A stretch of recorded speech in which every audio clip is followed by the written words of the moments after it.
মাদক দ্রব্য নিয়ন্ত্রণে জিরো টলারেন্স দিছে, এর দায়িত্ব পালন করতে গেছে ওখানে চট্টগ্রামের শীর্ষ সন্ত্রাসী ইন্দ্র হিসেবে মাথায় মারাত্মক আঘাত হয়েছে, কোমর আঘাত হয়েছে, পায়ে আঘাত হয়েছে, ওই ফিটের ইয়ে আছে না ব্যাগ, এখানে আঘাত হয়েছে, ওই ছুরিকাঘাত পাথর মারিয়া মানে কি করছে প্রথম আঘাত করছে, আঘাত করার পর মাটির পরে গেছে, পরে যাওয়ার পর ওরা এক দলবদ্ধভাবে আসা কি করছে ও ছুরিকাঘাত করছে। শীর্ষ সন্ত্রাসী আলমগীর একে ধরছে আর এই আমার ছেলের ইয়া নিয়ে গেছে, ওই যা আছে পকেটে মোবাইল, অস্ত্র, টাকা পয়সা সব নিয়ে গেছে, মারাত্মক আঘাত করছে, ছুরিকাঘাত করছে।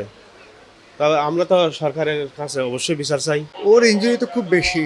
এখন আমরা আসছি মাত্র, আসলে দেখলাম পায়ে আঘাত, মাথায় আঘাত, সেলাই হয়েছে। এখন ওতে ডিটেলসটা আমরা এখনো বুঝতে পারিনি যে কী হয়েছে ওখানে ঘটনা। যদি সুস্থ হয় তাহলে আমরা জানতে হবে যে ঘটনাটা কী হয়েছে।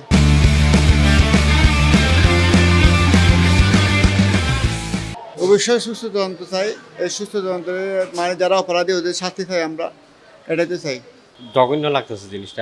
একজন আসামি ধরতে গিয়ে যদি পুলিশ যদি আহত হয় তাহলে এখানে পুলিশের নিরাপত্তা কি, এটা আমি সুষ্ঠু বিচার চাই।